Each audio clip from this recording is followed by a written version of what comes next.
दबाना, ये दोनों साथ में दबाना, ऑलिटर टैब।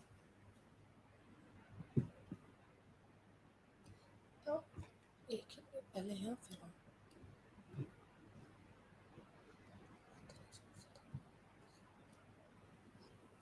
इसके नीचे कुछ रखना है।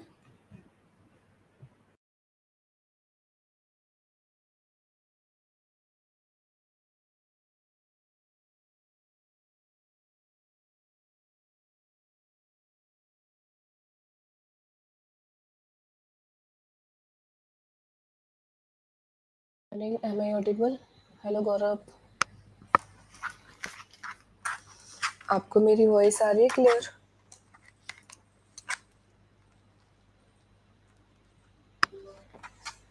Good morning everyone. ओके, तो आज तो टॉपिक चलेगा, ठीक है? सब लोग तैयार हैं टॉपिक करने के लिए?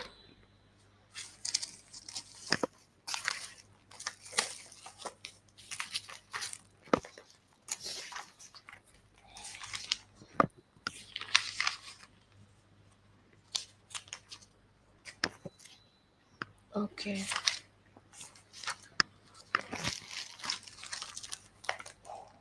आप लोगों को एक शीट दी थी मैंने स्लोनेम एंटोनिम की, वो आप लोगों ने याद की?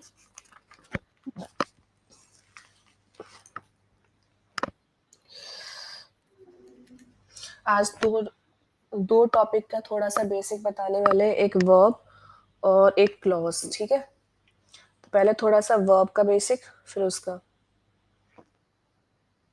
क्लॉज का।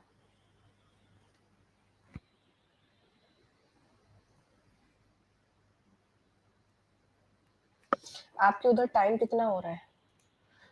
एक बार कमेंट करना। 9:58 हो रहा है कि 10:01?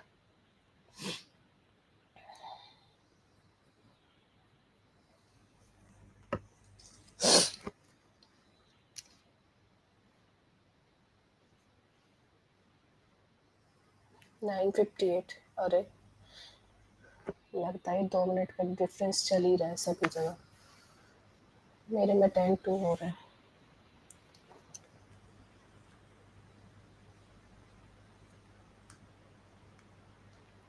पहले क्या पढ़ोगे, क्लॉज या वर्ब?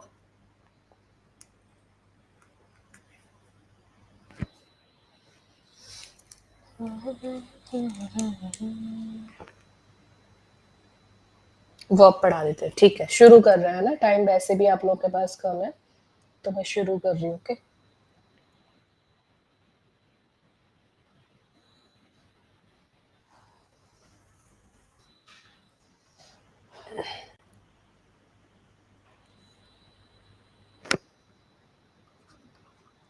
वर्ब है ना। वर्ब का मतलब क्या होता है? क्रिया करना होता है। वर्ब को अगर देखेंगे बेसिकली तो इंग्लिश में 2 पार्ट्स में डिवाइड किया गया है ना। तो हम ये कह सकते हैं कि वर्ब को 2 पार्ट्स में डिवाइड किया गया है। जैसे कि पहला जो है, इसमें एक क्या होती है आपकी, प्रिंसिपल वर्ब होती है। स्ट्रक्चर मेथड से पढ़ा दे रही हूँ आपको, है ना। प्रिंसिपल वर्ब होती है, और दूसरी जो होती है वो क्या होती है आपकी, ऑक्सिलरी होती है। क्या होती है? ऑक्सिलरी, ठीक है? ऑक्सिलरी वर्ब्स होती हैं।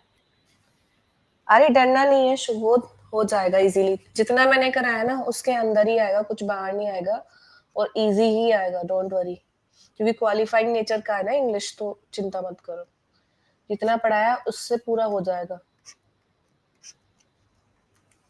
तो पहली है प्रिंसिपल वर्ब्स, दूसरी कौन सी होती है? ऑक्सिलरी वर्ब्स होती हैं, ठीक है? अब प्रिंसिपल वर्ब का मतलब क्या होता है? अगर मैं हिंदी में इनको कहूँ तो मैं क्या कहूंगी? प्रिंसिपल वर्ब को मुख्य क्रिया। क्या? मुख्य क्रिया। और ऑक्सिलरी क्या होती है? सहायक क्रिया। इसका आपने दूसरा नाम सुना होगा, मुख्य क्रिया को आप आम भाषा में मेन वर्ब कह देते हो, और ऑक्सिलरी को आम भाषा में क्या कहते हो आप लोग? हेल्पिंग वर्ब, है ना? यही बोलते हैं, ठीक है? Helping verb. रिवीजन नहीं है, ये टॉपिक कराया ही नहीं है, तो इस टॉपिक को थोड़ा सा करा रहे हैं स्टूडेंट्स की डिमांड पे। तो अब देखो, अगर हम इसको डिवाइड करें कि मुख्य क्रिया क्या होती है, सहायक क्रिया क्या होती है। जनरली सहायक क्रिया वो होती है जो जो आपने मुख्य कार्य किया उसमें सहायक बने, जो समय बताने के लिए आएगी स्पेशली। और मुख्य क्रिया तो होती है जो आपने मेन काम किया है, वही मुख्य क्रिया होती है। ठीक है, तो ये जनरली जो हेल्पिंग वर्ब होती है कहीं ना कहीं समय बताने के लिए आती है मेरे हिसाब से। ये आपको कहीं मिलेगा नहीं ऐसा, बट हाँ मैं बता रही हूँ, समय बताने के लिए हेल्पिंग वर्ब स्पेशली आती है। और मेन वर्ब जो होती है वो हमेशा क्या बताएगी, आपका मुख्य कार्य है ना, क्या बताएगी कि किसी भी सब्जेक्ट ने मुख्य कार्य क्या किया। फॉर एग्जाम्पल, जैसे मैंने यहाँ पे लिखा, शी प्लेज बैडमिंटन, वह बैडमिंटन खेलती है। तो इसका मुख्य कार्य क्या है, वह बैडमिंटन खेलती है। इसका मुख्य कार्य क्या है? हम्म, वह बैडमिंटन खेलती है, इसका मुख्य कार्य क्या है? Am I Audible?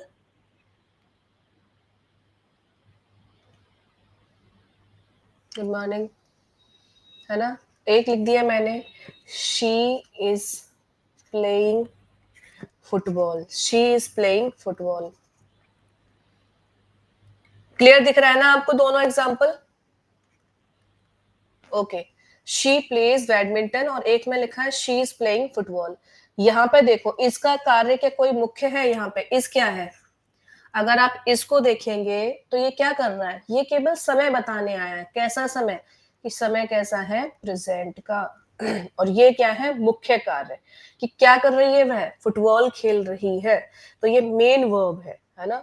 ये इसको हम क्या कहेंगे, मेन वर्ब। और इसको हम क्या कहेंगे, हेल्पिंग वर्ब। तो जनरली हेल्पिंग वर्ब का क्या काम होता है, समय बताने का कार्य करती है जनरली। और इसमें तो हेल्पिंग वर्ब है क्या, इसमें कोई हेल्पिंग वर्ब नहीं है। इसमें अगेन क्या आई है, मुख्य वर्ब आई है, तो इसको हम क्या कहेंगे, डायरेक्ट मेन वर्ब आई है। और यहाँ पर हमारे पास दोनों है, helping verb plus main verb. ठीक है, इतना क्लियर हुआ सभी को?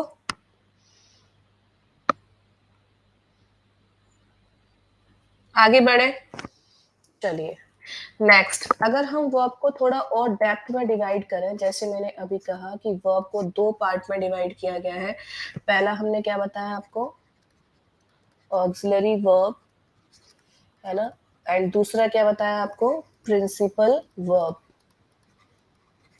Principal verb. ठीक है, अब अगर आप इसमें देखेंगे तो ऑक्सिलरी वर्ब को भी दो पार्ट में डिवाइड करते हैं। ऑक्सिलरी वर्ब को भी दो पार्ट में डिवाइड किया जाता है। कौन कौन सी होती हैं? एक होती है इसमें प्राइमरी, और एक होती है क्या, मॉडल। और अगर हम प्रिंसिपल वर्ब की बात करें, प्रिंसिपल वर्ब को, तो इसको भी दो पार्ट में ही डिवाइड किया जाता है। एक पार्ट होता है आपका इंट्रांजिटिव, इंट्रांजिटिव, और दूसरा होता है कौन सा, ट्रांजिटिव, ट्रांजिटिव वर्ब। और ट्रांजिटिव को भी हम दो पार्ट में डिवाइड करते हैं, एक मोनो ट्रांजिटिव और एक होता है आपका डाई ट्रांजिटिव। ठीक है, तो इसको मैंने आपको क्या बताया, ऑक्सिलरी कौन सी होती है, सहायक क्रिया, और ये कौन सी होती है, मुख्य क्रिया। मॉडल तो मॉडल ही होती है। प्राइमरी क्या होती है, जो बिल्कुल बेसिक वर्ब होती है। इंट्रांजिटिव क्या होती है, अकर्मक क्रिया। और ट्रांजिटिव क्या होती है, सकर्मक क्रिया। सकर्मक दो प्रकार की होती है, मोनो यानी कि एकल, डाई यानी कि द्वे। डाई ट्रांजिटिव का मतलब हो जाएगा ऐसी वर्ब जो अपने साथ दो ऑब्जेक्टिव लेगी। और मोनो ट्रांजिटिव का मतलब हो जाएगा ऐसी वर्ब जो अपने साथ एक ऑब्जेक्ट लेती है। इंट्रांजिटिव का मतलब हो जाएगा जो अपने साथ ऑब्जेक्ट नहीं लेती। मॉडल जो होती है मूड के हिसाब से चलती है। और प्राइमरी वर्ब जो होती है आपकी, वो कौन कौन सी होती है, मैं यहाँ पे लिख देती हूँ। ठीक है, प्राइमरी वर्ब कौन कौन सी होती है, यहाँ पे देखिए, वैसे कराई हुई है मैंने आपको, बट आपको घबराना नहीं है। प्राइमरी होती है to be verb. To be में क्या क्या आता है, इज, एम, आर। ठीक है,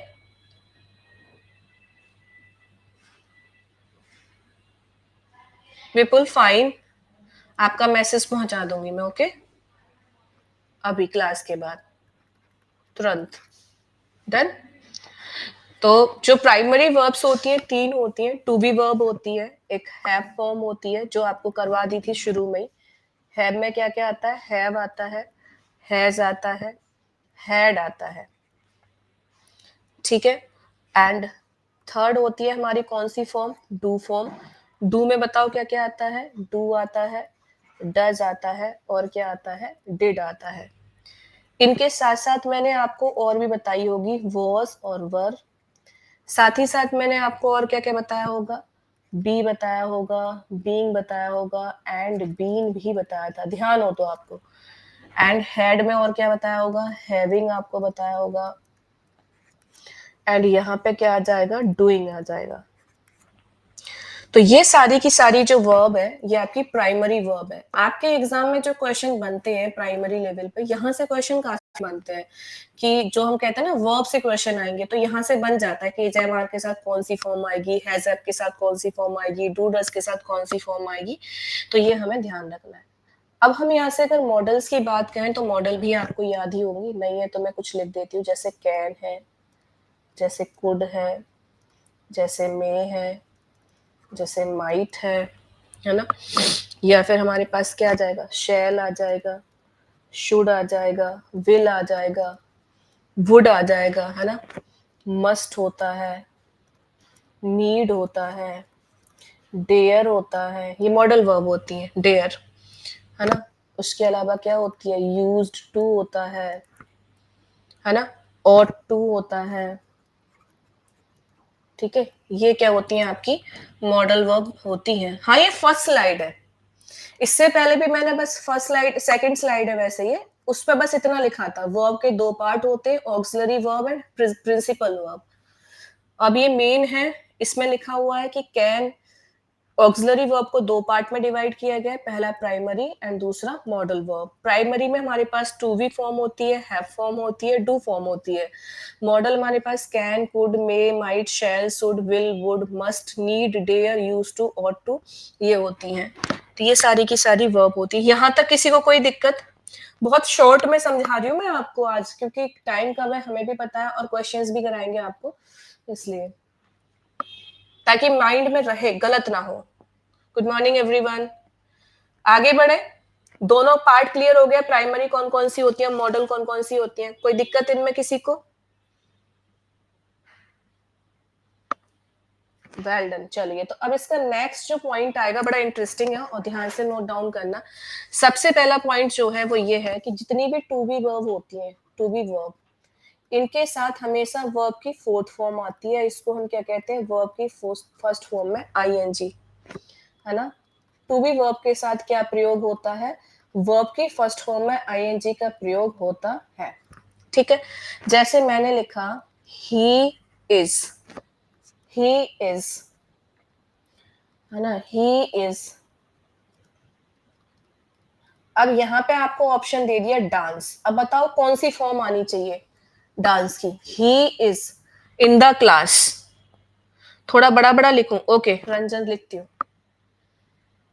आप इस फोन को टिल्ट कर लो, या तो फिर क्लियर दिख जाएगा, टिल्ट कर लोगे तो।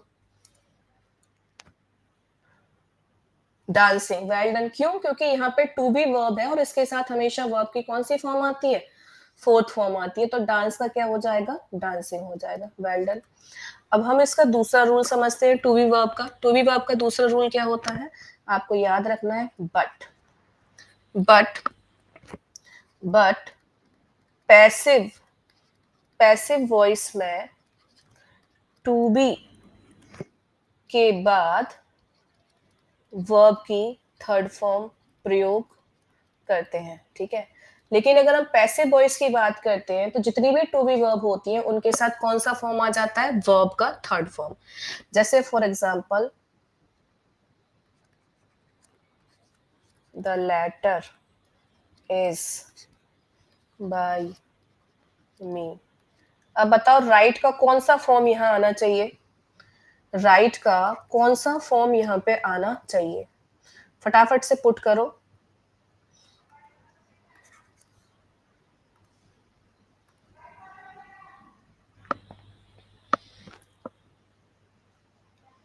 Well done, written, third form आना चाहिए। तो first rule I think clear हो गया होगा टू बी का। टू बी का बस इतना ही रूल है। इसी तरीके से हैव के किसी भी रूप में, हैव का कोई भी फॉर्म हो, किसी भी रूप, हैव से किसी भी रूप का मतलब क्या है, हैव हो, हैज हो, हैड हो, है ना। इनके साथ हमेशा कौन सी फॉर्म आती है, वर्ब की थर्ड फॉर्म। किसी भी रूप समझ गए, हैज हो या फिर हैड हो, कोई भी फॉर्म हो, सबके साथ हमेशा कौन सी फॉर्म आएगी, वर्ब की थर्ड फॉर्म। जैसे एक एग्जांपल देती हूँ, बताना क्या आना चाहिए।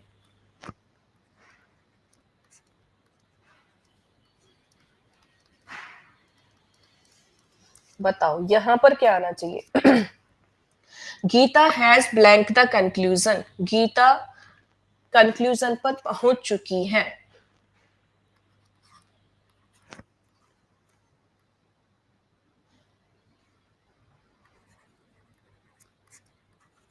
तुम यह कर चुके हो, डू का कौन सा फॉर्म आना चाहिए।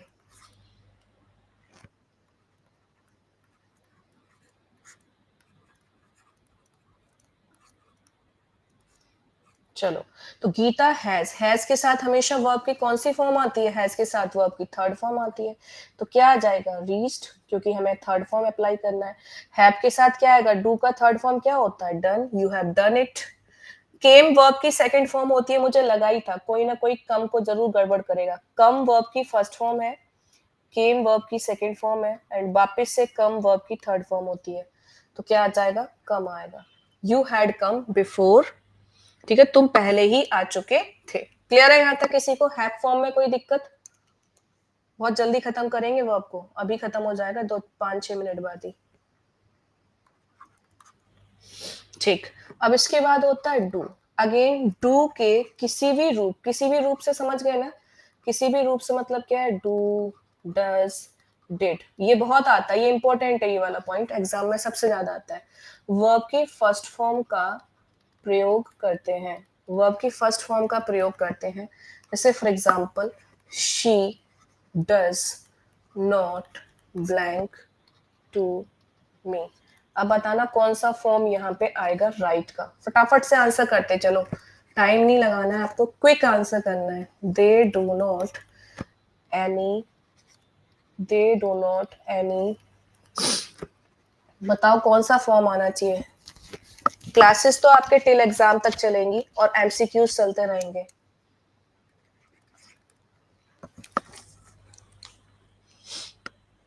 है ना, क्योंकि एमसीक्यूज तो कराएंगे ही ना हम लोग। ही डिड नॉट, ये बहुत आता है, ये जिसमें सबसे ज्यादा इंपॉर्टेंट ये है, ही डिड नॉट। और क्यों गलत होता है वो भी आपको बताऊंगी मैं। चलो फटाफट से बताओ, ये वाला सबसे ज्यादा इंपॉर्टेंट है, मोस्ट इंपॉर्टेंट एग्जाम के पॉइंट ऑफ व्यू से। शी डज नॉट ब्लैंक, तो डज के साथ हमेशा क्या आता है, वर्ब का फर्स्ट फॉर्म, तो राइट आ जाएगा। डू नॉट के साथ वर्ब का कौन सा फॉर्म आता है, फर्स्ट फॉर्म, तो मेक आ जाएगा। डिड नॉट के साथ जनरली स्टूडेंट के आंसर कर देते हैं केम, क्योंकि उनको लगता है कि पास्ट है और पास्ट में वर्ब की सेकंड फॉर्म का प्रयोग होता है। तो मोस्ट ऑफ टाइम स्टूडेंट जो आंसर करते हैं केम करते हैं जल्दबाजी के चक्कर में। तो ये आपको ध्यान रखना है कि डिड के साथ भी फर्स्ट फॉर्म ही आएगा, तो क्या आएगा, कम आएगा। ठीक है, किया भी होगा किसी ना किसी ने गलत पक्का। और देखो यहाँ पे राइट से आपने कर दिया है, कभी भी वर्ब की फर्स्ट फॉर्म में एस और ईएस लगाओगे तो वर्ब की फिफ्थ फॉर्म बन जाती है। वर्ब की फर्स्ट फॉर्म में कोई भी एस और ईएस नहीं लगती, वर्ब की फर्स्ट फॉर्म अकेली होती है। क्लियर है सबको। तो यहाँ जो आपने एस लगाया है इसके साथ, ये गलत माना जाएगा, क्योंकि एस तो यहाँ पहले ही लगा दिया ना शी के साथ, तो यहाँ दोबारा लगाने की आवश्यकता नहीं है। इसीलिए डू डज डिड के साथ हमेशा वर्ब की कौन सी फॉर्म आती है, डू डज डिड के साथ हमेशा वर्ब की फर्स्ट फॉर्म आती है, और इसीलिए मोस्ट इंपॉर्टेंट है। सबसे ज्यादा गलती के चांसेस इन्हीं में रहते हैं। हम जल्दबाजी में पता है क्या करते हैं, फर्स्ट में ये कर देंगे कि अच्छा सिंगुलर है तो आपने राइट में एस लगा दिया, क्योंकि ये पहले ही हो गया, ये पहले ही प्लूरल बन गया, यहाँ पहले ही सेकंड फॉर्म आ गई, तो यहाँ फर्स्ट आएगी। एक और क्वेश्चन देखो, एरर कैसे आती है कई बार, इस क्वेश्चन को बताना कहाँ पे एरर है जल्दी से, ठीक है।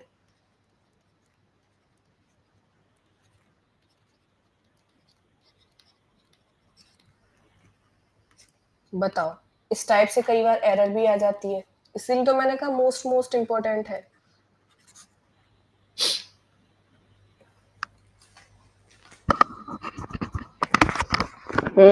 अब हुई ना बात सही कि did they not heard this story, क्या उन्होंने ये स्टोरी नहीं सुनी थी? तो भाई डिड पहले ही ये वर्ब की सेकंड फॉर्म होती है, तो दोबारा सेकंड फॉर्म नहीं लगानी। डिड के साथ कौन सी फॉर्म आती है? First form. तो हम क्या यूज करेंगे हियर। क्लियर हो गए सबको? कोई डाउट इसमें? Third rule clear? To be form, do form, have form के तीनों रूल क्लियर हो गए सबको? आगे बढ़े? Okay fine. चलिए नेक्स्ट था हमारे पास मॉडल का, कि मॉडल ऑक्सिलरी का क्या रोल होता है। मॉडल ऑक्सिलरीज, है ना? तो मॉडल ऑक्सिलरीज क्या होती हैं, ये ध्यान रखना है कि मॉडल वर्ब के साथ हमेशा वर्ब की फर्स्ट फॉर्म आती है। जितनी भी लिखाई है ना वो हमने। साउंड स्लो हो गया, अभी सही आ रहा है? अब सही आ रहा है?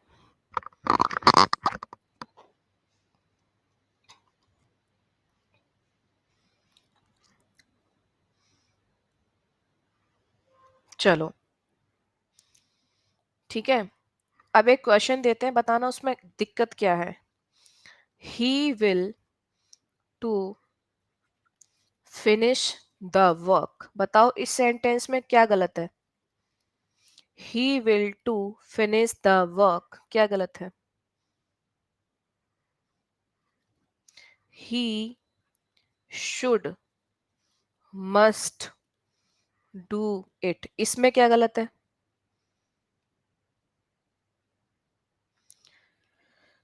आप इसको टिल्ट कर लो, घुमा लो इसको, निखत घुमा लो इसको, फोन को दूसरी पोजीशन में देखो टिल्ट करके।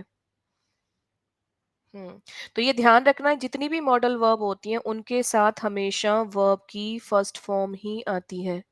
कौन सी फॉर्म आती है हमेशा? वर्ब की फर्स्ट फॉर्म। तो ये जो इसके साथ एडिशनल टू लगा है वो गलत है। किसी भी मॉडल के साथ हमें टू का प्रयोग नहीं करना, ठीक है? तो हम क्या लिख देते हैं यहाँ पे? टू का प्रयोग नहीं करते, है ना? ऐसे ही दो मॉडल वर्ब एक साथ नहीं आएंगे कि शुड भी दे दिया, मस्ट भी दे दिया, है ना? शुड भी दे दिया, मस्ट भी दे दिया। थोड़ा बड़ा लिखा ही नहीं जा रहा मेरे से, ज्यादा ही छोटा दिख रहा है क्या? ठीक है, शुड भी दे दिया और मस्ट भी दे दिया, दोनों एक साथ यूज नहीं करनी, दोनों में से कोई एक लिखो। अब देखना आप सही है, ही मस्ट डू इट, ही, अब सही दिख रहा है देखना, ही शुड डू इट, अब देखना सही दिख रहा है? ओके, तो दोनों में से कोई भी यूज कर सकते हो, he must do it, he should do it, लेकिन दोनों मॉडल वर्ब कभी भी साथ में प्रयोग नहीं करनी होती है। क्लियर हो गया सबको? Fine.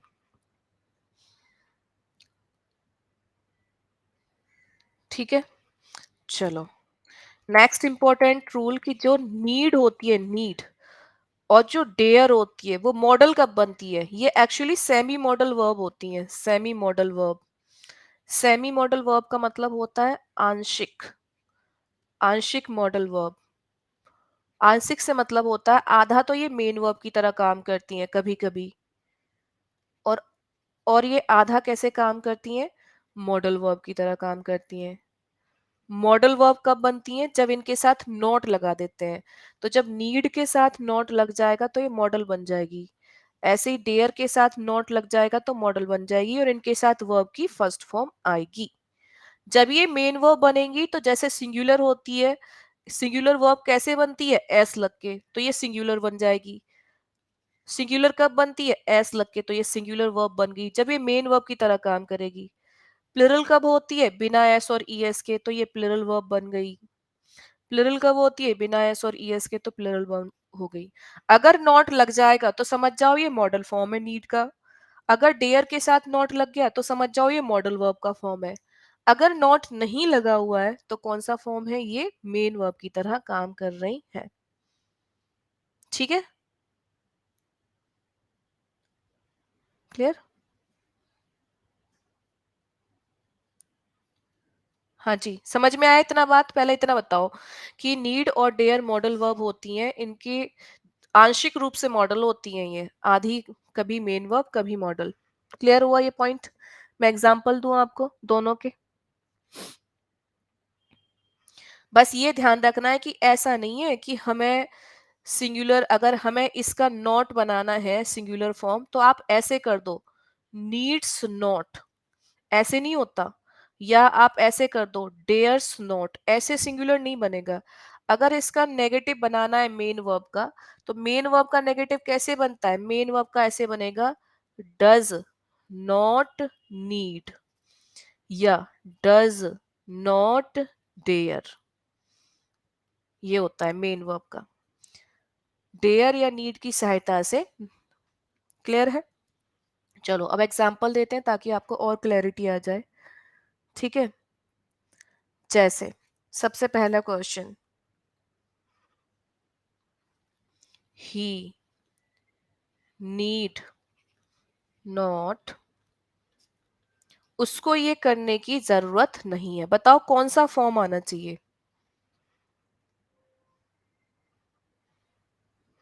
She dare not you, यहाँ पे मीट लिख देते हैं। बताओ कौन सा फॉर्म आना चाहिए?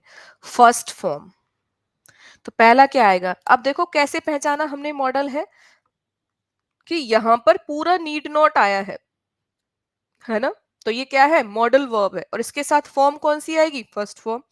तो he need not do it, उसको ये करने की जरूरत नहीं है। She dare not meet you, उसको तुमसे मिलने की क्या है? हिम्मत नहीं है। डेयर का मतलब क्या होता है? हिम्मत। और नीड का मतलब क्या होता है? जरूरत। तो डेयर के साथ हमने कौन सी फॉर्म यूज की? डेयर नॉट के साथ पूरी वर्ब की फर्स्ट फॉर्म। तो ये यहां पर अभी क्या बनी हुई है? Modal verb. ठीक है, अब दो एग्जांपल और देखो जहां पर हम इनको कैसे यूज करेंगे। बिल्कुल यूज करेंगे कैसे? मेन वर्ब की तरह, एज अ मेन वर्ब। दोनों में फर्क तब भी क्लियर होगा ना आपको, कैसे आता है देखो क्लियर। मैंने लिखा फर्स्ट क्वेश्चन, दे ब्लैंक सम मनी, उनको थोड़े से पैसे की जरूरत है। बताओ नीड का कौन सा फॉर्म आना चाहिए? आवाज नहीं आ रही क्या? M I Audible?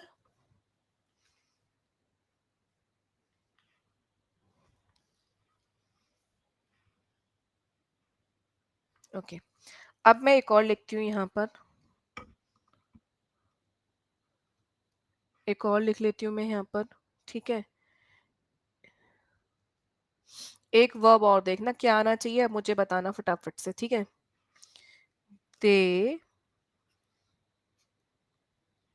Not need any money. ठीक है, डू या डज क्या आएगा? उसको, उनको किसी भी पैसे की जरूरत नहीं है। उनको, ध्यान से एवरीवन, ध्यान से करो, दे प्लूरल सब्जेक्ट होता है, उनको पैसों की जरूरत नहीं है। अब देखो दे एक ऐसा सब्जेक्ट है प्लूरल, अब यहाँ पर प्लूरल वर्ब में एस और ईएस तो लगता नहीं है, तो यहाँ पे डायरेक्ट यूज करेंगे, दे नीड सम मनी। यहाँ पर क्या आएगा? They do not. अब ये देखो नीड यहाँ पे क्या बन गई? Main verb. यहाँ पर भी क्या है? ये मेन वर्ब। और यहाँ पर इसका ही नेगेटिव फॉर्म हमने बना दिया, इसी का पहले वाले का ही हमने क्या बना दिया? Negative form, they do not need any money. फर्क समझ में आ रहा है कि नहीं आ रहा है? ये मुख्य क्रिया के रूप में है, और यहाँ पर ये क्या है? सहायक क्रिया के रूप में, सॉरी मॉडल वर्ब के रूप में।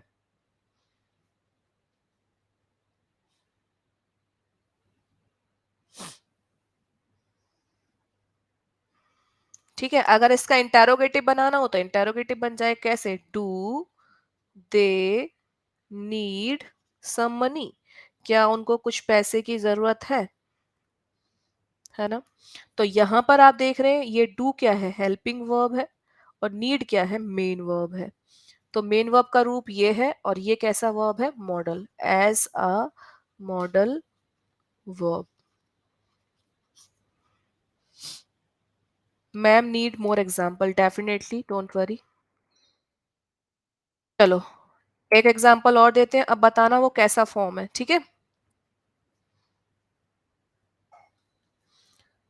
ठीक है, अब बताना। क्वेश्चन लिखा मैंने,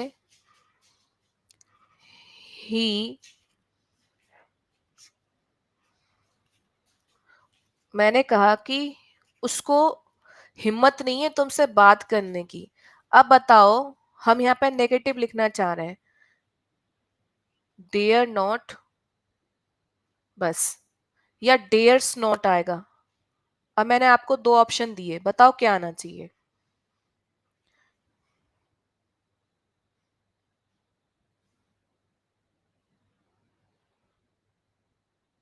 दा लगाएंगे तो फिर वो वर्ब कहाँ रहेगी, डियर,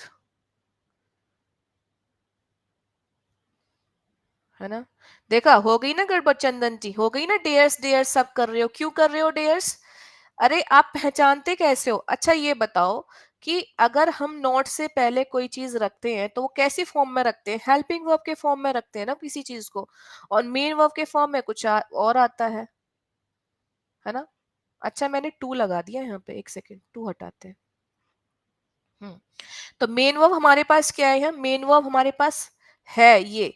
और आपको ध्यान हो तो ऑक्सिलरी के हमारे दो पार्ट हैं, एक प्राइमरी और एक क्या था, मॉडल। तो ये अगर मॉडल हम बोल भी रहे हैं तो कहीं ना कहीं है तो हेल्पिंग वर्ब ही डियर। पहले इस बात को समझो, आपको कंफ्यूजन हो रहा है। अगर हम मॉडल वर्ब बोलते हैं तो है तो ये ऑक्सिलरी ही, है ना। तो जब ये मॉडल वर्ब बन रही है नीड नॉट या डेयर नॉट, तो हेल्पिंग वर्ब के रूप में ही आएगी। तो यहाँ पे आएगी क्या, डेयर। और जब ये बनेगी हेल्पिंग वर्ब तो इसमें एस और ईएस का कोई रोल नहीं है। मॉडल वर्ब कभी भी सिंगुलर प्लूरल होती ही नहीं है। तो क्या आएगा, he dare not talk to you, उसमें हिम्मत नहीं है कि वो तुमसे बात करे, है ना। He dare not talk to you. जब यहाँ पे दिखे तो ये हेल्पिंग वर्ब है, या इसी को हम क्या कहेंगे, मॉडल वर्ब कहेंगे। अगर ये नॉट के बाद दिखेगी तो ये मेन वर्ब कहलाएगी। देखो कैसे, मैंने कहा she does, she does not, she does not, कहाँ गया कर्सर, एनी हेल्प, उसे किसी भी मदद की जरूरत नहीं है। अब हम यहाँ पे नीड लेके आ रहे हैं, तो नीड यहाँ पे आएगी, है ना। She does not need any help, उसको किसी की मदद की जरूरत नहीं है। अब जरा सोचो, ये कौन से प्लेसिंग पे आई है, ये तो हेल्पिंग वर्ब है। तो अगर ये मॉडल होता तो यहां आता नीड, लेकिन यहां नहीं आया। अब की बार कहाँ आया है, नॉट के बाद आया है। जब जब आपको नीड, अच्छा मैं इजी ट्रिक बताती हूँ, जब जब आपको नीड या डेयर नॉट के बाद दिखाई दे तो समझ जाओ वो मेन वर्ब है, और अगर नॉट के पहले दिखाई दे तो समझ जाओ वो मॉडल वर्ब है। हो गया आसान, अब क्लियर हुआ। अगर वो आपको नॉट के पहले दिख रहा है तो वो क्या है, मॉडल, और अगर नॉट के बाद दिख रहा है नीड या डेयर में से कोई भी तो वो क्या है, मेन वर्ब। एक क्वेश्चन और दे रही हूँ, फटाफट से बताना, ठीक है। क्या आना चाहिए वो आपको डिसाइड करना है। दे नीड नॉट, उन्हें वहां जाने की जरूरत नहीं है। एक क्वेश्चन ये बनाया, है ना, ही, है ना। बताना क्या आना चाहिए, डेयर नॉट या डेयर्स नॉट। समझो बात को, ही does not, he does not, he does not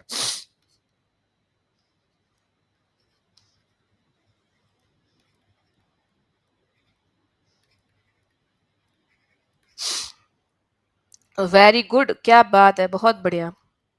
अब अब देखो यहां ध्यान से देखो, पूरा नोट करो, नीड नोट साथ में आया है, क्या हो गया है, मॉडल वर्ब। क्या बन गया? Modal verb. क्या आती है इसके साथ फॉर्म? वर्ब की फर्स्ट फॉर्म। तो they need not go there, उनको वहां जाने की जरूरत नहीं है। दूसरा, अगेन हमारे पास वर्ब की फर्स्ट फॉर्म पहले ही मौजूद है, इसका मतलब यहाँ हमें मेन वर्ब चाहिए, और डेयर्स लग के तो मेन वर्ब बनेगा नहीं, क्योंकि मॉडल जो सॉरी मॉडल चाहिए, मॉडल में तो कभी एस और एस लगाते नहीं, तो हम यहाँ क्या यूज करेंगे? He dare not go there, उनको वो वहां जाने की हिम्मत नहीं करेगा। अब यहाँ देखो, यहाँ पे डज नॉट आ गया, डज नॉट आ गया तो इसका मतलब ये कैसे काम कर रहे हैं? मेन वर्ब की तरह। तो डज नॉट के साथ फर्स्ट फॉर्म आती है, तो he does not need to go there, उनको वहां जाने की जरूरत नहीं है। अब क्लियर हो रहा है? शी डज नॉट, उसमें हिम्मत नहीं है तुमसे कुछ पूछने की। आस्क या आस्क्स क्या होना चाहिए? She does not what? She does not, अरे मैंने दोबारा लिख दिया, दो बार आस्क लिख दिया, डेयर लिखना था यार, सॉरी। यहाँ पे डेयर और डेयर्स आएगा, डेयर एंड डेयर्स। तो क्या आएगा? She does not dare, she does not dare, simple verb की फर्स्ट फॉर्म। तो अब यहाँ पर ये क्या है? ये मेन वर्ब है, यहाँ पर ये क्या है? मेन वर्ब है, यहाँ पर ये पूरा का पूरा क्या है? मॉडल वर्ब है। आई होप सो क्लियर हो गया होगा।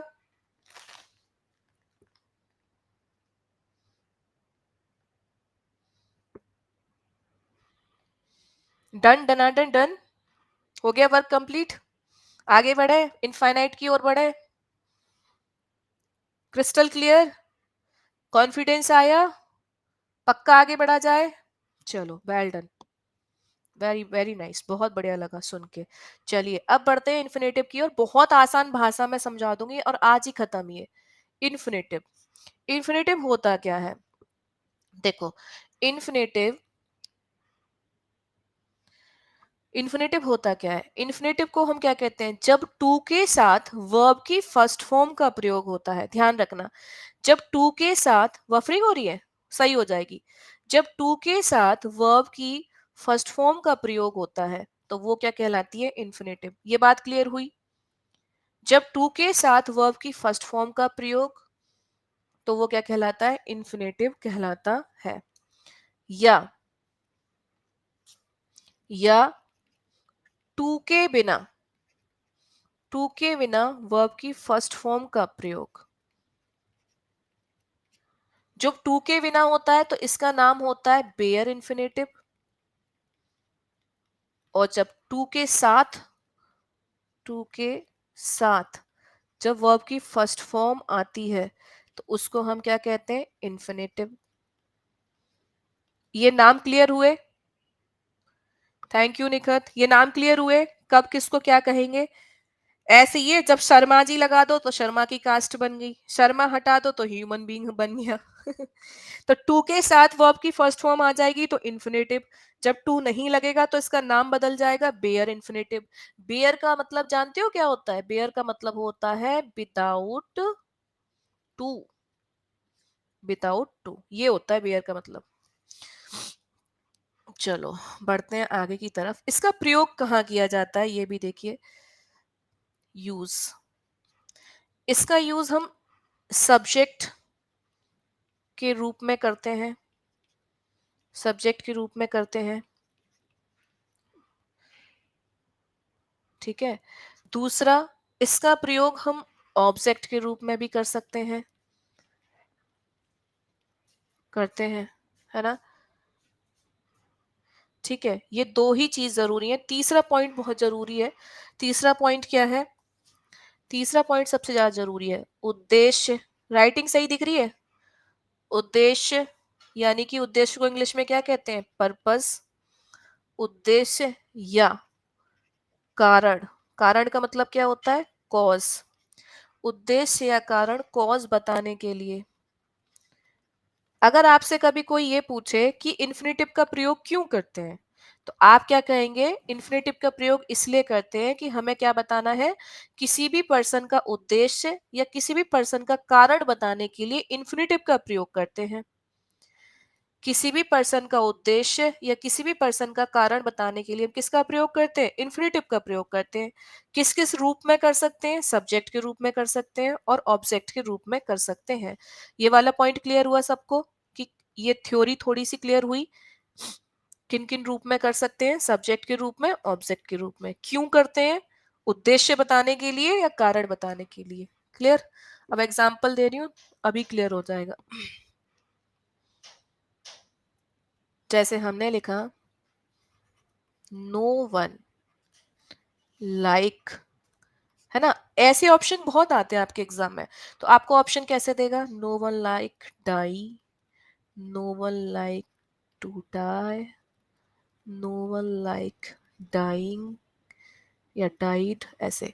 कोई भी मरना पसंद नहीं करता, तो no one like to die, क्या आना चाहिए, no one like to die, क्योंकि यहां पर ये वर्ब है, ये क्या है, सब्जेक्ट है। तो ऑब्जेक्ट के रूप में हम किसका प्रयोग कर सकते हैं, इन्फिनेटिव का।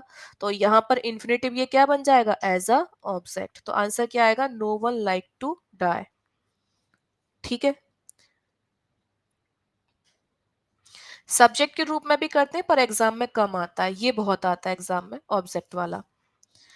ठीक है, तो सब्जेक्ट के रूप में कैसे करते हैं, जैसे to swim is a good exercise, यानी कि तैरना एक अच्छी एक्सरसाइज है। तो यहां पर हमने कैसा रूप लिया, ये वर्ब है और इस पूरे को हमने किस फॉर्म में लिया, एज अ सब्जेक्ट। ये बहुत कम आएगा एग्जाम में आपके में, लेकिन वर्ब वाला ऑब्जेक्ट वाला याद रखना है, यहां पर क्या है, एज अ ऑब्जेक्ट, है ना। Yes, to swim is a good exercise. Third आ सकता है एग्जाम में, एक सेकेंड गाइस। हाँ, हेलो हेलो, हाँ sir, good morning sir, class related, हाँ थोड़ी देर में कॉल करती हूँ, बाय। चलो बढ़े आगे। तो अब नेक्स्ट पॉइंट इसका जान लो, नेक्स्ट पॉइंट क्या है, नेक्स्ट इसका पर्पस वाला बहुत इंपॉर्टेंट है, आ भी सकता है नहीं भी आ सकता है, दोनों ही बात है, बट जानना जरूरी है, ऑब्जेक्टिव वाला जानना जरूरी था। मैं अपनी तरफ से आपको दोनों पॉइंट क्लियर कर दे रही हूँ, पर्पस और पॉज के लिए हम कैसे प्रयोग करते हैं, और आप लोग करते भी है इसको, और आपको आइडिया नहीं है कि आप इसको कैसे करते हैं। कृष्णा टू के साथ वर्ब की फर्स्ट फर्स्ट फॉर्म आती है, अभी अभी सिखाया है, आईएनजी नहीं, आप आईएनजी नहीं लगा सकते डियर। यस, आपको लगाना ही नहीं है, ये तो पूरा सर्व सिद्ध है, पूरी इंग्लिश ग्रामर में टू के साथ वर्ब की फर्स्ट फॉर्म आती है। कब नहीं आती वो आपको सिखाएंगे। फाइन, अब एक एग्जांपल मैं दे रही हूँ और देखना बिना सोचे समझे ऑटोमेटिक क्या लगाओगे, देखना। ही सोल्ड हिज वॉच, उसको अपनी घड़ी बेचनी पड़ी किताबें खरीदने के लिए। ठीक है, अब यहां ऑप्शन दे दिया आपको बाय, सेकंड ऑप्शन दे दिया बाइंग, समझना ये एग्जाम में बहुत आते हैं इस टाइप के। थर्ड ऑप्शन दे दिया टू बाय, ठीक है, फोर्थ ऑप्शन दे दिया बॉट। ऐसे ही बनाता है एग्जामिनर ऑप्शन। मैम साउंड दूर से आ रही है, अब सही आ रही है साउंड, साउंड क्लियर है।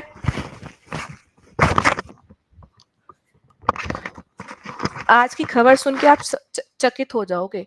ही सोल्ड हिज वॉच बुक्स, उसने अपनी किताबें क्यों बेची, बताओ किस उद्देश्य के लिए बेची उसने किताबें, मुझे बताओगे, कोई कोई बताएगा कि किताबें क्यों बेची, किस उद्देश्य से उसने किताबें बेची, भाई बताओ जरा, यहाँ पे क्या पर्पज है इसका, है, सॉरी उसने वॉच क्यों बेची, मैं क्या बोल रही हूँ, क्या पर्पज रहा वॉच बेचने का, किताब खरीदने के लिए, है ना, किताब खरीदने के लिए उसने क्या किया, वॉच को बेच दिया। तो यहाँ पर पर्पज मिल गया, पर्पज मिल गया तो क्या आना चाहिए, बाय। अब मान लो आपसे कोई कहे कि भाई ये आप क्लास क्यों ले रहे हो इंग्लिश की, है ना, आपसे कोई कहे कि आप ये इंग्लिश की क्लास क्यों ले रहे हो बताओ जरा, तो आप क्या कहोगे, आप पता है क्या कहोगे, I want blank clear the exam, है ना। तो क्या आना चाहिए बताओ, क्लियर की कौन सी फॉर्म आनी चाहिए, क्लियर, क्लियर्ड, क्लियरिंग, क्या आना चाहिए, I want clearing the exam, I want clear the exam, I want to clear the exam, क्या आएगा बताओ जरा।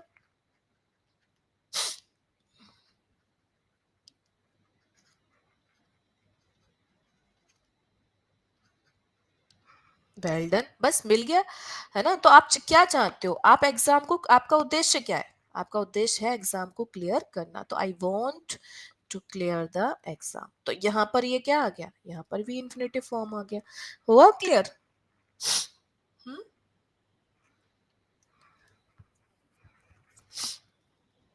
अच्छा, तुमने कई बार देखा है बच्चों को, बच्चों को देखा है कि कई बार मम्मा आ जाती है तो रोने लग पड़ते हैं बच्चे, वैसे खेलते रहते हैं छोटे बच्चे, लेकिन जैसे ही उनकी माता श्री आती हैं वैसे ही वो क्या करते हैं, रोना शुरू कर देते हैं। देखा होगा आपने अक्सर, है ना, देखा होगा, पक्का देखा होगा, ये उनकी हरकतें होती हैं छोटे बच्चों की, ताकि मम्मी गोद में उठाए, प्यार करे छोटे बच्चे। हाँ, हमने तो देखे हैं, मामा के बच्चे देखे हैं, मासी के बच्चे देखे हैं, वो इतने नाटकखोर होते हैं, हमारे साथ खेलते रहते हैं, और जैसे ही उनकी मम्मी आती है कुछ टाइम बाद, भाई साहब रोना शुरू। हम्म, बताना ऑप्शन क्या आएगा। ऐसा लगता है जैसे हमने कौन सा जुल्म कर दिया बेचारों के ऊपर, रोना ही शुरू कर देते हैं। हमने मौसी के बच्चे खिलाए हैं। He started weeping his son dad, उसने अपने पिताजी को देख, मृत पिताजी नहीं, सन डैड, उसने अपने मृत बेटे को देखकर रोना शुरू कर दिया। तो यहाँ पर कॉज क्या है, किस कारण से वो रो रहा है, उद्देश्य तो नहीं है ना, तो कारण क्या है कि उसने अपने मरे हुए बेटे को देखा और क्या किया, रोना शुरू कर दिया। तो he started weeping to see his son dead, clear हो गया। तो कॉज बताने के लिए, है ना, कॉज बताने के लिए किसका यूज करते हैं हम यूज करते हैं इन्फिनेटिव का। क्लियर हो गया जी सबको, हाँ क्लियर हो गया, चलो। हाँ, आपने देखा होगा अक्सर आप आस्क के बाद, एडवाइस के बाद, है ना, या वर्ब आपको अलाउ दे दी, या वर्ब आपको कमांड दे दिया, है ना, या वर्ब आपको बैग दे दिया, या वर्ब आपको ऑर्डर दे दिया, है ना, या आपको वर्ब टेल दे दिया, मैंने टेल दे दिया, या आपको वर्ब क्या दे दी, परsuade दे दी, है ना, या वर्ब आपको क्या दे दी, टीच दे दी, या रिमाइंड दे दी, अगर इनके बाद कोई ऑब्जेक्ट आया है तो डेफिनेटली इसके बाद टू प्लस वर्ब की फर्स्ट फॉर्म का प्रयोग होगा। ठीक है, बिल्कुल नहीं देंगे जी, हटा देते हैं इस एग्जाम्पल को, लो, to see his to see his father, ठीक है।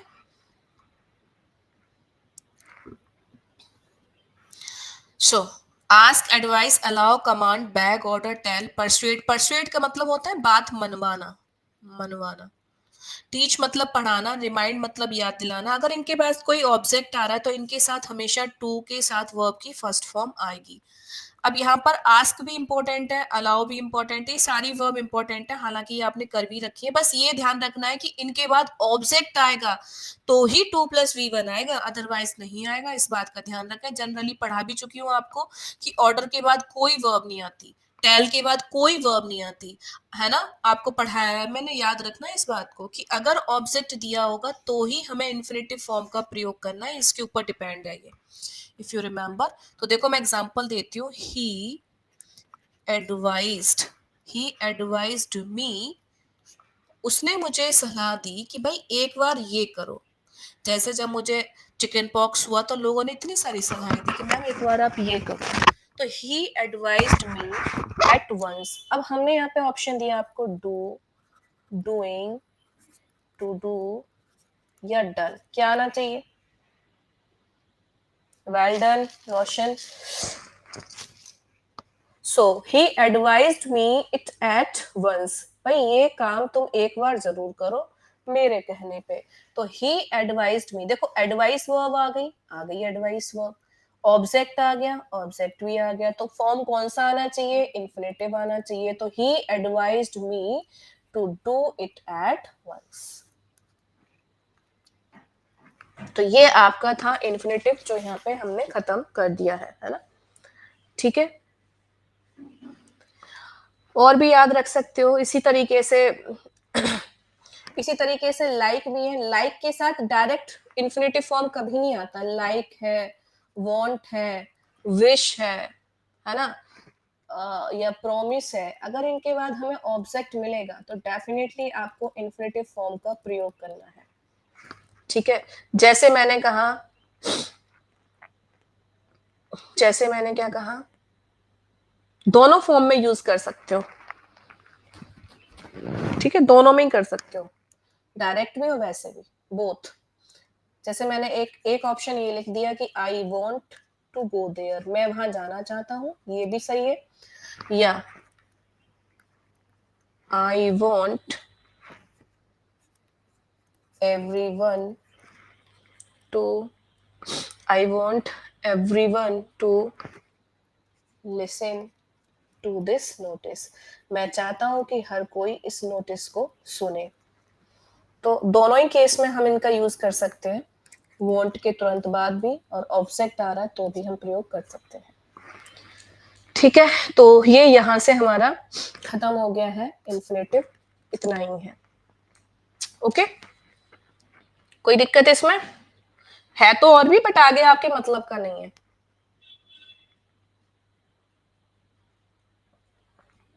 याद रखेंगे। एक इसका एक्सेप्शन देख लीजिए, क्योंकि और भी हमें पढ़ना है, टाइम कम है। तो एक इंपॉर्टेंट रूल और देख लो, कहां पर हम टू का प्रयोग नहीं करेंगे, इंपॉर्टेंट रूल है ना।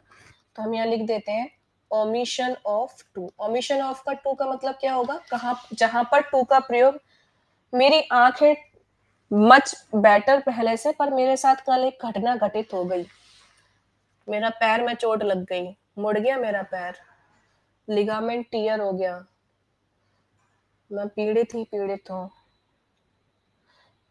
अरे मेरी इंग्लिश की बुक लिख देंगे, चलो बातें बाद में करेंगे, मैं आपको पहले पढ़ा देती हूँ, आपका एग्जाम है।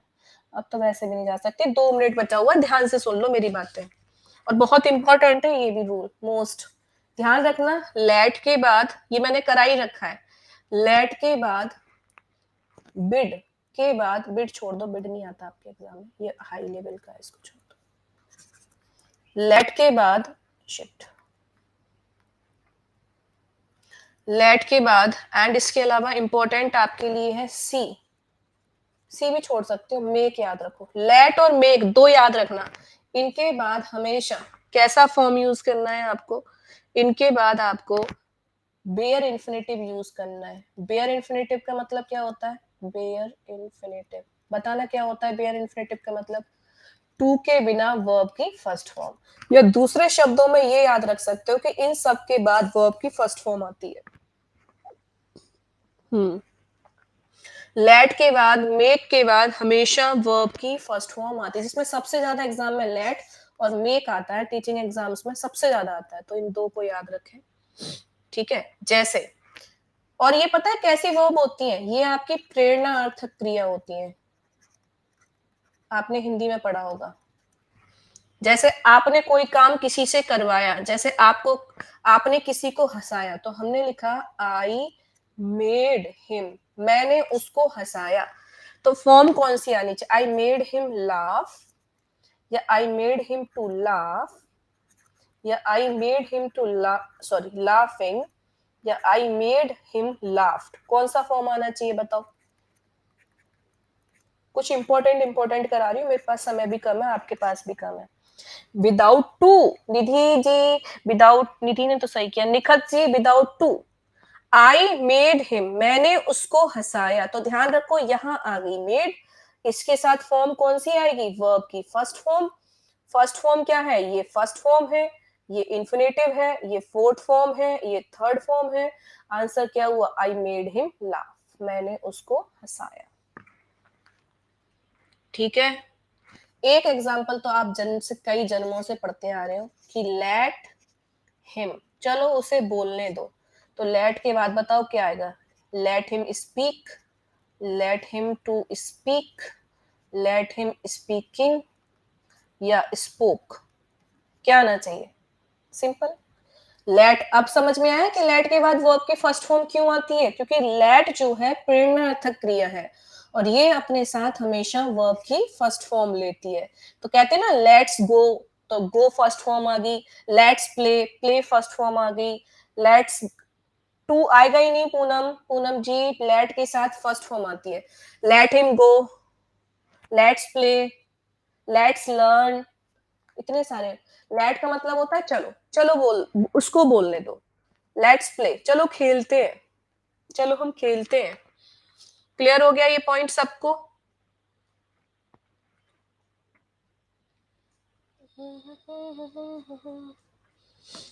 चलिए बहुत बढ़िया, वेल डन। तो यहां से आपका इन्फिनेटिव फॉर्म खत्म हो गया है, इन्फिनेटिव फॉर्म बिल्कुल खत्म हो गया। टाइम तो मेरे पास बहुत कम बचा हुआ है, मैं सोच रही कि एक पॉइंट और जीरेंट पार्टिसिपल आपको करा देती, बट ये हो नहीं पाएगा, इसको छोड़ देते हैं। वैसे इतना इससे ज्यादा आएगा नहीं एग्जाम में, बट एक एक सिंपल सी अकेली सी है फॉर्म। मैम लेट और लेट्स में कोई भी हो सकता है, मुन्ना आपने लिखा है हो सकता है, बट आपका लिखने का तरीका गलत है। देखो पहले तो ये समझो लेट्स नहीं होता, लेट पे जब हम एपोस्ट्रोफी एस लगाते हैं तब इसका मतलब होता है लेट अस, लेकिन इसको लिख सकते हैं क्या कि लेट्स प्ले, चलो खेलते हैं। इसका मतलब क्या हुआ? लेट अस प्ले, चलो हम खेलते हैं। ये फॉर्म नहीं लिखी जाती, ठीक है? लेट, ऑब्जेक्ट जरूर आएगा डायरेक्ट, पहले ऑब्जेक्ट आएगा फिर वर्ब की फर्स्ट फॉर्म आएगी, है ना? जैसे कोई कहे, जैसे आप कहो चलो मुझे अब जाने दो, लेट मी गो, मुझे जाने दो, तो लेट के बाद ऑब्जेक्ट आया फिर वर्ब की फर्स्ट फॉर्म आई। ठीक, पैसेज का ट्रिक करा देंगे, प्रैक्टिस सेट भी करा देंगे। पहले वर्ब क्लियर होगी, अब आपको कोई टेंशन तो नहीं दिमाग में, एक पॉइंट और देख लोगे लास्ट। हाँ मैं बोल दूंगी जस्ट अभी, राजेश विपुल ने मुझे पहले ही रिमाइंड करा दिया है। एक लास्ट पॉइंट सुन लेंगे आप लोग।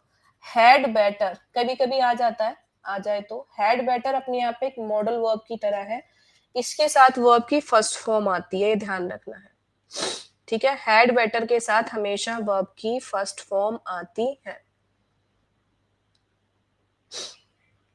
ठीक है?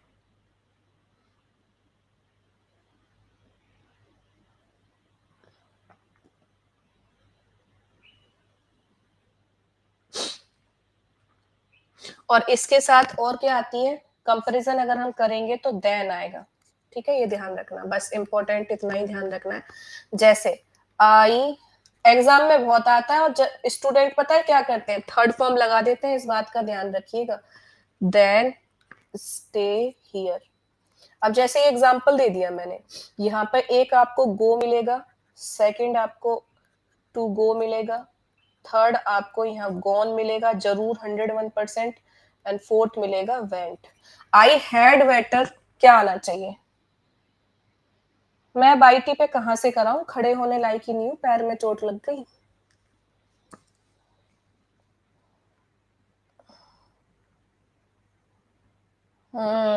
आई हैड बेटर का मतलब क्या होता है? अच्छा होता, जैस अच्छा होता, ये होता है इसका meaning. I had better go than stay here, अच्छा होता मैं यहाँ रुकने की बजाय चला जाता। बोला है कभी ऐसा? अच्छा होता मैं यहाँ रुकने की बजाय चला जाता, हाँ बोला है ऐसे? अच्छा होता वो अभी चला जाता, जैसे कैसे? अच्छा होता वो अभी चला जाता, he had better go now, अच्छा होता वो अभी चला जाता। तो हैड क्या है यहाँ पे? मॉडल वर्ब की तरह काम कर रही है और इसके साथ वर्ब की फर्स्ट फॉर्म आती है, ठीक है? नाइस। चलिए तो यहाँ से आपका ये फॉर्म यहाँ से खत्म हो गया है वर्ब का। मैं चाह रही हूँ कि कल आपको थोड़ा सा क्लोज करा दूंगी और जो आपकी एक्सरसाइज रहेगी वो भी कंप्लीट। आज तो 17 तारीख है, टेंशन बिल्कुल मत लो और तुम्हारे दिमाग में जो आता जा रहा है मुझसे पूछते जाओ। आज वर्ब करा दिया है, कल आपको क्लॉज कराएंगे। वो दिख नहीं रही मैम जिन्होंने मुझे बोला था, क्या नाम है उनका, तेजस्विनी था, पता नहीं क्या था, है ना। हाँ, ऐसा लग रहा है यहाँ गॉन होना चाहिए। बिल्कुल शहनवाज, आपने सही कहा कि ऐसा लग रहा है यहाँ गॉन होना चाहिए, बिकॉज वहां हेड था। तो यही है कि अगर हमको पता नहीं होगा तो हो सकता है आप किसी से बहस भी कर जाओ। अभी हेड के साथ तो थर्ड फॉर्म आता है। अगर मैं ये नहीं पढ़ाती तो हो सकता है आप किसी दूसरे को कहो, अरे मैडम ने तो हमें हेड के साथ वो आपकी थर्ड फॉर्म बताया था।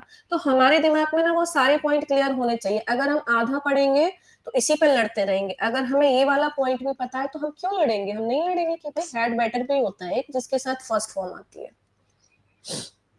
वर्ब फॉर्म का यूज कहाँ होता है वो कल करेंगे, अब टाइम खत्म हो गया है। ठीक है, अच्छा होता कि मैं यहाँ से चली जाऊं। क्लियर। चलो, मैं चले जाऊं, क्या कह रहे हो आप लोग? अच्छा होता कि मैं यहाँ से चले जाऊं। हाँ?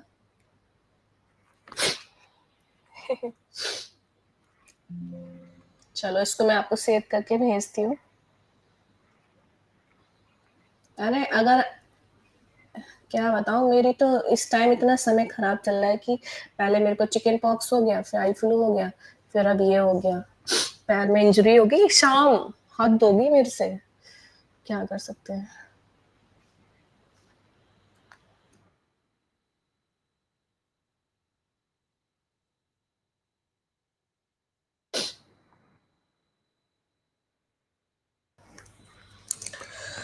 हाँ हाँ, you had better go there. बिल्कुल बिल्कुल, जस्ट अभी बोलती हूँ, डोंट वरी। मैम आज का क्या खुशखबरी है, पैर में चोट लग गई, अब और क्या बताऊं। रेस्ट करो, आईज सूजी हुई है। You had better take rest now. Roshan ने अच्छा बनाया, अच्छा होता है कि अभी आप आराम कर लेते। डेफिनेटली विपुल, नहीं नाराज नहीं कहेंगे डियर, जो होना होता है वो हो ही जाता है कहीं ना कहीं, कोई नाराज वाराज नहीं है। किसी को क्या दोस्त है, मुझे दोस्त नहीं देना किसी को भी। ठीक है, कभी कभी समय अच्छा होता है, कभी कभी खराब होता है ना। हाँ, अरे बंधा हुआ है, सब बंधा हुआ है, पूछो मत, मेरी हालत खस्ता है। पूरा रात में खड़ी भी नहीं हो पाई, इवन 2 लोग मुझे लेके चल रहे हैं, बस 2 लोग के सहारे से चल रही हूँ मैं। चलो मैम, एक बार घर बैठे रूल्स का रिवीजन हाँ कराएंगे रोशन, डोंट वरी। 2 लोग मेरे को लेके जा रहे थे, भाई चल नहीं पा रही थी। पहले आंखों पे पट्टी बंधी, फिर पैर वाले का, हद होगी भगवान जी से भी, फिर छोड़ो जाने दो।